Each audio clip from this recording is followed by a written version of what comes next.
उत्साह पाहिल्यानंतर मला असं वाटतं की या लोणावळा शहरामध्ये जो काही हिंदू समाजातील घटकांचा उत्साह आहे तो पाहून मला असं वाटतं की लोणावळा अजून बऱ्यापैकी चांगलं सुरक्षित आहे.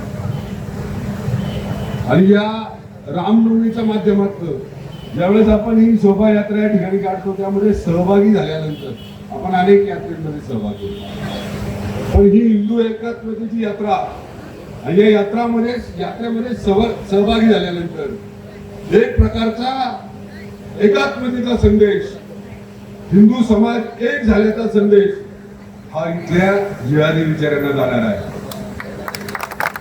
आता हे जिहादी कोण, जिहाद्यांचा काय काय धंदा उद्योग आहे हे मला सांगायची गरज नाही लोणावळेकरांना, पण एक मात्र आहे, जिथं अस्तित्वाची लढाई येते, जिथं धर्माच्या अस्तित्वाची लढाई येते, धर्मातल्या समाजातल्या प्रत्येक घटकाच्या अस्तित्वाची लढाई येते, त्यावेळेस आपल्या सगळ्यांना प्रभू श्रीरामांच्या माध्यमातून त्यांच्या आशीर्वादानं एकत्र येऊन त्या ठिकाणी कुठे ताकदीन उभं राहायची गरज आहे.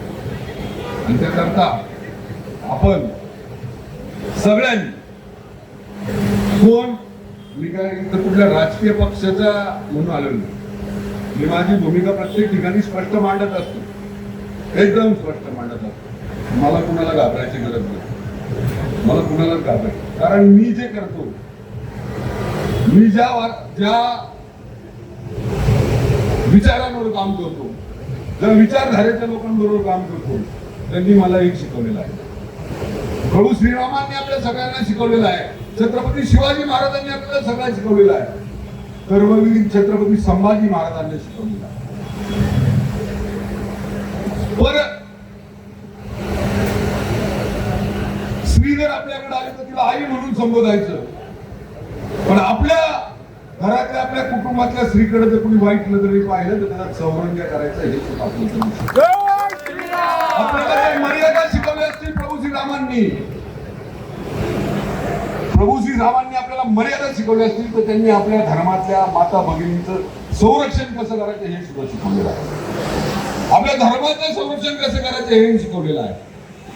त्यामुळे आपण या रथयात्रेच्या माध्यमातून, या शोभायात्रेच्या माध्यमातून, या लोणावळ्याच्या या परिसरामध्ये माझी काम करणारी आपली सगळी हिंदू धर्मातले जे पण माझे तरुण सहकारी आहेत, जे माझे मार्गदर्शक आहेत, त्यांच्या विचारधारेवर, त्यांच्या प्रवाहामध्ये सगळ्यांनी एकत्र या. संघटन हे आपल्या धर्मासाठी झालं पाहिजे, संघटन हे आपल्या विचारासाठी झालं पाहिजे, संघटन हे आपल्या धर्मातल्या माता भगिनींच्या सुरक्षेसाठी झालं पाहिजे. आणि म्हणून हा रामनवमीचा हा उत्साहाचा सण आज आपल्या सगळ्यांना प्रेरणा देणारा आहे. म्हणून मी आपल्या सगळ्यांना या निमित्तानं लोणावळ्याच्या सर्व ग्रामस्थांना मनापासून शुभेच्छा देतो. तेरे ही भरोसे हैं हम, तेरे ही सहारे.